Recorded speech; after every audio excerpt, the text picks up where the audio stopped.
مشکات شریف کی حدیث پاک میں ایک مرتبہ اگر کوئی دینی مجلس میں سبحان اللہ کہہ دیتا ہے، دنیا میں سبحان اللہ کہہ دیتا ہے، تو اللہ تعالیٰ جو ہے ان کے ایک مرتبہ سبحان اللہ بولنے کی برکت سے ان کے نام پر جنت میں کھجور کا درخت لگا دیتا ہے۔ سبحان اللہ، سبحان اللہ۔ قیامت کے دن جب جنت میں جائیں گے، جنت میں تو اللہ تعالیٰ حکم دے گا، میرا بندہ تو نے سبحان اللہ دنیا میں کہا تھا، تیرے نام پر میں نے کھجور کا درخت لگایا ہوا ہے، جا تو سائے تلے آرام فرما۔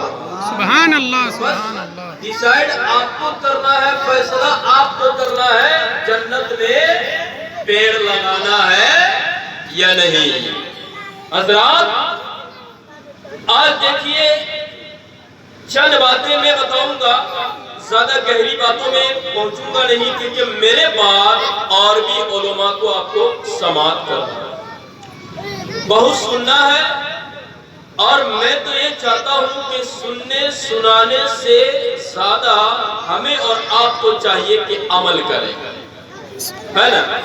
کیونکہ آج کل میں ایسا ہوتا ہے کہ ہمارے علماء اسٹیج پہ سے بیانے کر کر کے چلے جاتے ہیں، پروگرام ہوتے ہیں، جلسے اجتماع کرواتے ہیں، لیکن قوم پر اس کا کچھ اثر نہیں ہوتا ہے۔ صرف اگر اثر ہوتا ہے دیکھنے کے لیے ملتا ہے، گاؤں دیہات کا تو صاحب باقی مت پوچھئے، اگر کسی سے کہہ دیا جائے میلاد شریف کا پروگرام ہے، میلاد شریف فلاں کے گھر پر ہے، تو صاحب انتظار کرتے ہیں کب شاعر نعت پڑھ کر گزر جائے، کب مقرر نعت بیان کر کے ختم ہو جائے۔ وہ جب بیٹھنے لگے، جب وما علینا الا البلاغ پر پہنچنے لگے، تب آئیں گے، صلاۃ و سلام پڑھیں گے، فاتحہ میں شریک ہوں گے، کھانا کھا کر کے بس گھر چلے آئیں گے۔ آج کا مسلمان یہی اپنی ذمہ داری سمجھ بیٹھا ہے۔ آج کا مسلمان سوچتا ہے میں نے میلاد کا حق ادا کر دیا، اور قسم خدا کی مسلمانوں اپنی زندگی پر جتنا رو اتنا کم ہے۔ آج تم دین سے دور ہو رہے ہو، شریعت مصطفیٰ سے دور ہو رہے ہو، قرآن سے دور ہو رہے ہو، حدیث مصطفیٰ سے دور ہو رہے ہو، اس لیے آج تم پر یہ ظالم کافر بادشاہ بن کر کے حکومت بھی کر رہے ہیں، تم پر ظلم کر رہے ہیں، تم پر زیادتی کر رہے ہیں۔ کبھی تمہاری شریعت پر حملہ کر رہا ہے، کبھی 3 طلاق کے نام پر حملہ، کبھی مسجدوں پر حملہ، کبھی اذان کے نام پر حملہ، کبھی نماز کے نام پر حملہ، کبھی مسلمانوں کی سرکشا کے بارے میں حملہ، کبھی مسلمانوں کو دیش پریمی کے بارے میں حملہ۔ میں بتانا چاہوں گا، ارے مسلمانوں سے تو دیش کی محبت کے بارے میں کیا پوچھنا چاہتا ہے؟ جو مسلمان دن میں 5 مرتبہ اللہ اکبر کی صدا سننے کے بعد اس زمین پہ سجدہ ریز کرتا ہے، تو اس سے مسلمانوں کے بارے میں، محبت وطن کے بارے میں سوال کیا کرتا ہے؟ ارے ہم یہ مسلمان ہیں جس دیش میں رہتے ہیں، اللہ نے ہمیں اسی دیش کی مٹی سے پیدا کیا اور اسی مٹی میں آخری وقت تک چلے جاتے ہیں۔ سبحان اللہ۔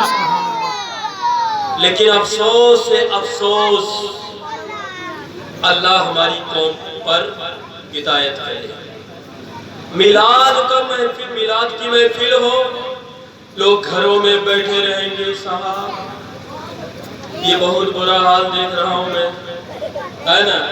گھروں میں بیٹھے رہیں گے، لیکن خدا توفیق دے، گھروں میں جو لوگ میری باتوں کو سن رہے ہیں، بندے خدا اب بھی اگر آپ کے اندر غیرت بچی ہو، ضمیر زندہ ہو، مسلمانوں تمہاری انہی کمزوریوں کی وجہ سے آج دوسرے لوگ تمہارے ایمان، عقیدے، مسجدوں پر اور تمہارے پیشواؤں پر حملہ کر رہے ہیں۔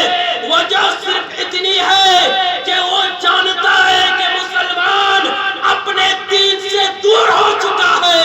ارے جو انسان دور ہو جاتا ہے اپنے دین سے، اللہ تعالیٰ ایسی قوم پر ظالم بادشاہ کو مقرر کر دیتا ہے، اور وہ ظالم بادشاہ اپنے ظلم اور زیادتی سے اس قوم کو مٹانے کی کوشش کرتا ہے.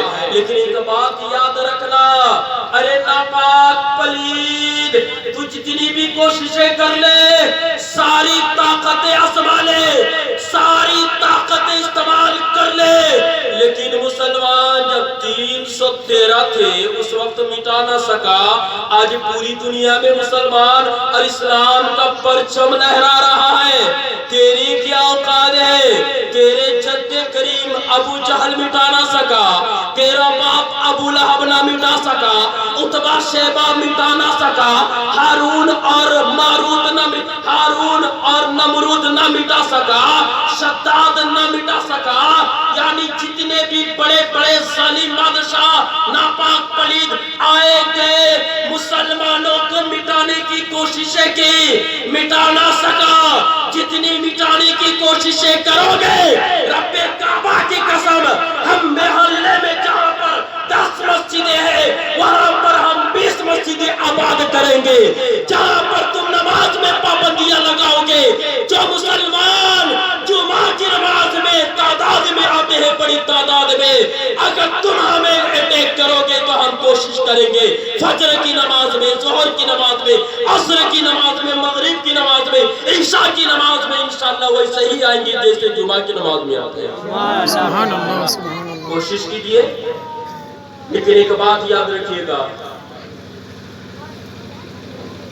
ہماری بے بسی بس اتنی ہے، ہم لوگ کمزور صرف یہی ہے کہ ہم اپنے دین سے دور ہو چکے ہیں. قسم خدا کی، آپ قرآن سے محبت کیجئے، قرآن کے قریب ہوئیے، حدیث کے قریب ہوئیے.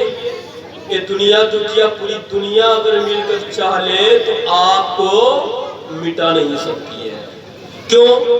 آج مسلمانوں کی بے بسی پر دنیا ہنس رہی ہے. یعنی کہ طرح طرح کے لوگ نام رکھ رہے ہیں. کوئی کہہ رہے ہیں مسلمان غریب ہے، کوئی کہہ رہا ہے کہ مسلمان مفلس ہے، کوئی کہہ رہا ہے مسلمان جو ہے کمزور ہے، کمزور طبقہ ہے. یاد رکھنا، مسلمان کمزور طبقہ، مسلمان دولت کا پجاری نہیں، مسلمان دولت کے بھکاری نہیں، یعنی بھکاری نہیں ہے. یاد رکھنا، مسلمانوں نے پوری دنیا میں سلطنتیں آباد کی ہے. اگر تاریخ نہیں پڑھے ہو، تھوڑی دیر کے لیے وقت نکالو، تاریخ پڑھ لو. پوری دنیا میں حکومت کرنے والے آج تم ستا پانے کے بعد مسلمانوں کے شریعت پر حملہ کر رہے ہو، کبھی مسلمانوں کو ٹارگٹ کر رہے ہو. احسان مانو مسلمانوں کا، احسان مانو اسلام کا، جو مسلمانوں کے ذریعے سے تمہیں حکومت ملی ہے، تمہیں سیاست ملی ہے. آج تم حکومت کرتے ہو مسلمانوں پر. ایک بات بتانا چاہوں گا پیارے، سب لوگوں نے اپنے اپنے نظریے کے مطابق مسلمانوں کو آزمانا چاہا. کسی نے دولت کی نظر سے دیکھا، کسی نے پاور کی نگاہ سے دیکھا، کسی نے ستا کی لالچ سے دیکھا. لیکن ایک بات یاد رکھنا، ہر انسان کا نظریہ الگ الگ ہوتا ہے، سب کی سوچ الگ ہوتی ہے. کوئی کسی کی سوچ پر پہرا نہیں لگا سکتا. لیکن ایک بات بتانا چاہوں گا، مسلمانوں کا اصل علاج کیا ہے، مسلمانوں کی کمزوری کی وجہ کیا ہے؟ آج مسلمان ذلیل و رسوا ہو رہے ہیں، اس کی وجہ کیا ہے؟ ذلیل و رسوا ہونے کی وجہ دولت نہیں ہے، ذلیل و رسوا ہونے کی وجہ کرسی اور حکومت نہیں ہے. ایک غلط فہمی ہے لوگوں کی. ذلیل و رسوا کس وجہ سے ہے اور کیوں ہے؟ ایک مثال کے طور پر، جب بچہ روتا ہے، چھوٹا بچہ روتا ہے تو ماں نادان سوچتی ہے کہ میرا بچہ جو ہے بھوک سے بلبلا رہا ہے. بچہ پیٹ کے درد سے روتا ہے، ماں سوچتی ہے کہ بیٹا بھوک سے رو رہا ہے. بچہ بھوک سے رو رہا ہے، ماں کیا کرتی ہے؟ دودھ پلاتی ہے بہلانے کے لیے. بچہ جب دودھ پی لیتا ہے، تھوڑی دیر کے لیے اسے تسکین مل جاتی ہے، بہل جاتا ہے، پھر رونا شروع کر دیتا ہے. ماں گھبرا جاتی ہے کہ بچہ کیوں روتا ہے. تو اصل وجہ کیا ہے؟ ماں نے صرف یہی سمجھا بچے کو کہ بچہ میرا بھوک سے رو رہا ہے، لیکن بچہ بھوک سے نہیں بلکہ بچے کے پیٹ میں درد ہے، اس لیے بچہ رو رہا ہے. اور ماں کو اگر اتنی صلاحیت ہوتی کہ بچہ پیٹ کے درد سے رو رہا ہے تو ماں دودھ کے بجائے بچے کو دوائی دیتی اور پلاتی، تب جا کر کے بچے کو پیٹ میں سکون ملتا اور بچہ آرام سے رہتا، بچہ سو جاتا.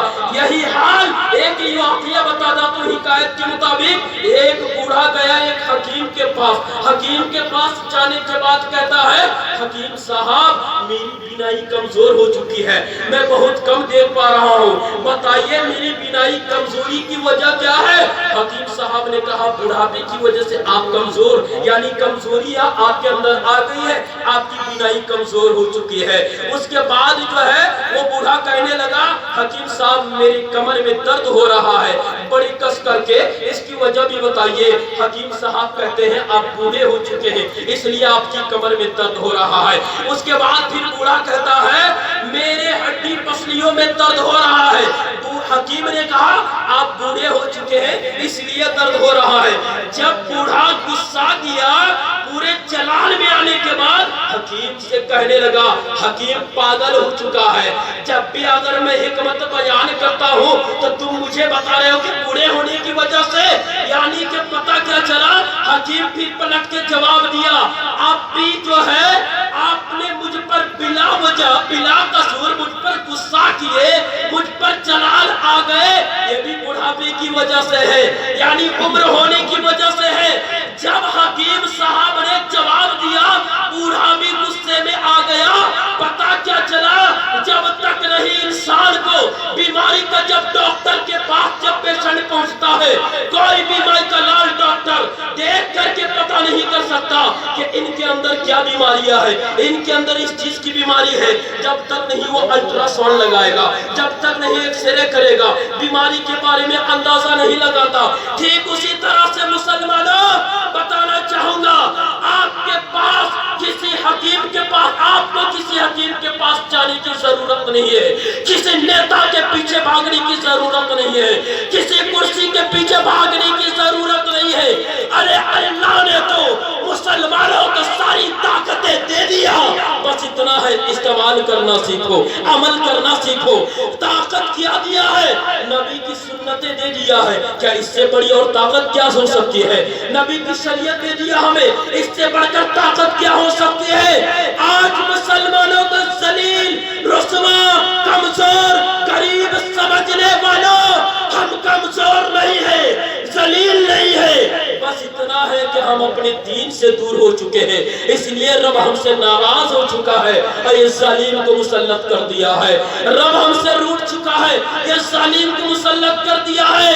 آج بھی اگر مسلمان توبہ کر لے رب کی بارگاہ میں صدقے دل سے، اللہ تعالیٰ یہ بادشاہ ظالم تو کیا، ارے جب فرعون کو مٹا سکتا ہے، نمرود کو مٹا سکتا ہے، قارون، حامان، شداد کو مٹا سکتا ہے، ابو جہل، ابو لہب، عتبہ، شیبہ کو مٹا سکتا ہے، تو آج کا 56 انچ والا کیا کر لے گا؟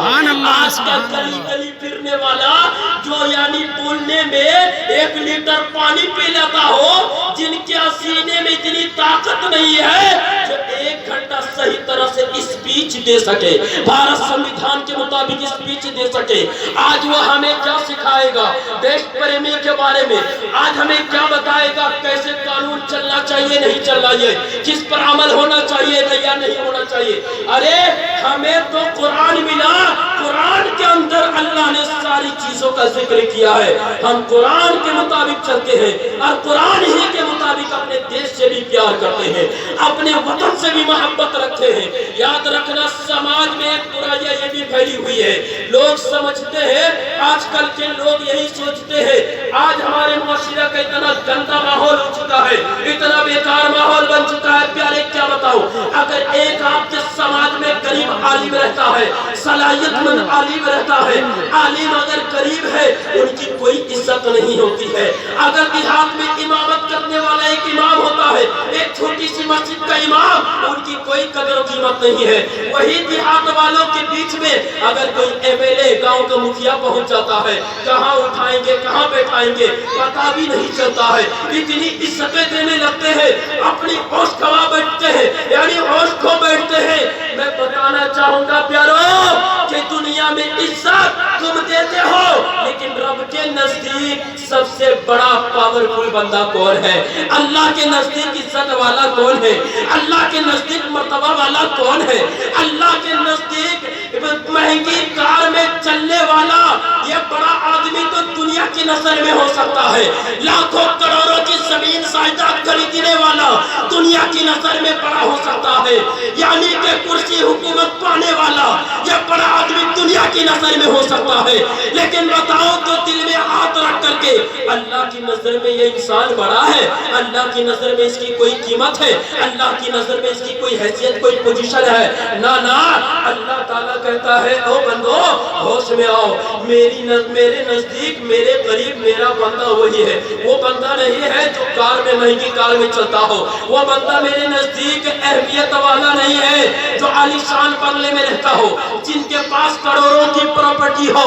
یاد رکھنا، انسان چاہے جھوپڑی میں رہتا ہو اور ایک انسان بڑے عالی شان بنگلے میں، عالی شان میں بنگلہ میں رہنے والا انسان اللہ کے نزدیک مقبول نہیں، جتنا جھوپڑی میں رہ کر کے رب کو عبادت کرتا ہے، رب کی عبادت کرتا ہے، رب کی عیادت کرتا ہے، رب کی فرماتا برداری کرتا ہے، شریعت مصطفیٰ پر عمل کرتا ہے، سنت مصطفیٰ پر عمل کرتا ہے، وہ جھوپڑی میں رہنے والا غریب مسلمان ہی کیوں نہ ہو، وہی اللہ کے نزدیک اللہ کا دوست ہوا کرتا ہے، وہی اللہ کے نزدیک اللہ کا پہنچا ہوا، اللہ کا مرتبہ والا بندہ ہوا کرتا ہے۔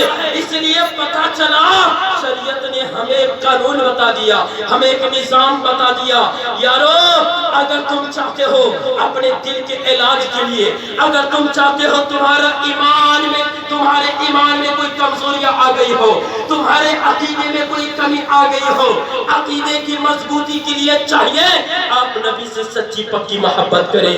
اگر ایمان میں تازگی پیدا کرنا چاہتے ہو رب کی فرما برداری کیجئے۔ مسلمانوں کی کامیابی کوئی سیاستدان لیڈر کے پیچھے بھاگنے پر نہیں، بلکہ 4000 5000 تنخواہ پر اذان دینے والا جو مؤذن اذان دیتا ہے حی علی الصلاۃ حی علی الفلاح، وہی مسلمان ان کی آواز میں مسجد میں پہنچتا ہے۔ مسلمانوں کی کامیابی مسجد میں جانے پر ہے، اور مؤذن کی آواز میں لبیک کہنے پر مسلمانوں کی کامیابی ہے۔ اس لیے اللہ کے نزدیک کوئی بڑا پاورفل والا انسان میں رہنے والا انسان اللہ کے نزدیک بڑا نہیں، اللہ کے نزدیک وہ انسان بڑا ہے۔ رب خود کہتا ہے انما اکرمکم عند اللہ اتقاکم، اللہ کے بندوں میں اللہ کے نزدیک وہی لوگ اللہ سے قریب ہے جو تم میں سب سے زیادہ تقوی پرہیزگار والا۔ سبحان اللہ، سبحان اللہ۔ بس اپنی بات